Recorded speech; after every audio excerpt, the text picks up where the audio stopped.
बिस्मिल्लाहिर्रहमानिर्रहीम। अस्सलामुअलैकुम वरहमतुल्लाहि वबरकातुहू।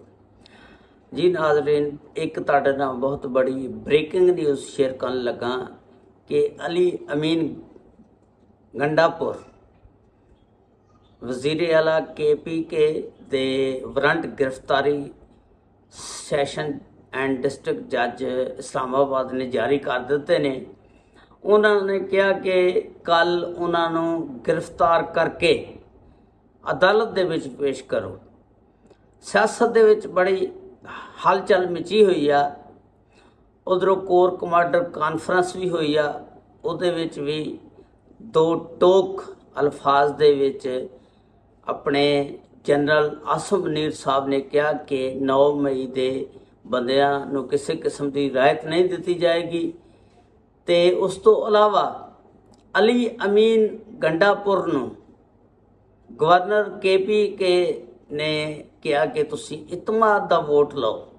वो इस तरह कहानी शुरू आ कि जिस तरह अपने वज़ीर आज़म इमरान खान साहब नूं कहा सी कि इतमाद दा वोट लो, और फिर वज़ीर आज़म इमरान खान साहब इतमाद दा वोट नहीं सी लै सके। इस तरह सेम वही कहानी आ कि गवर्नर KPK ने कह दिता कि तुसी अली अमीन गंडापुर नूं कि इतमाद दा वोट लवो। जदों इतमाद दा वोट लिया तो ज़ाहिर उहदे विचों फेल हो जाणगे ते कामयाब नहीं होणगे।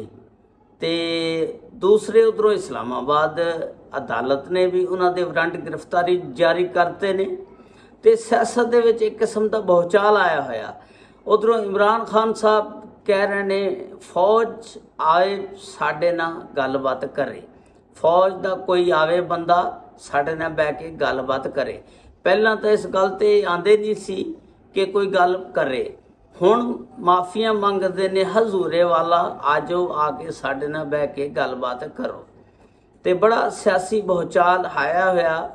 वेखिए की बनदा। सब तो पहले तो अली अमीन गंडापुर के बारे च कल पता लगेगा भी इन्हों फड़ के गिरफ्तार करके थाना बारा कहूद SHO नूं हुक्म दिता सैशन एंड डिस्ट्रिक्ट जज ने कि इन्हूं गिरफ्तार करके कल अदालत दे विच पेश किया जाए।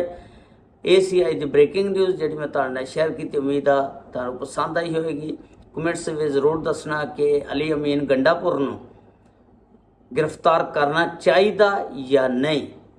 बड़ी मेहरबानी। अस्सलाम वालेकुम।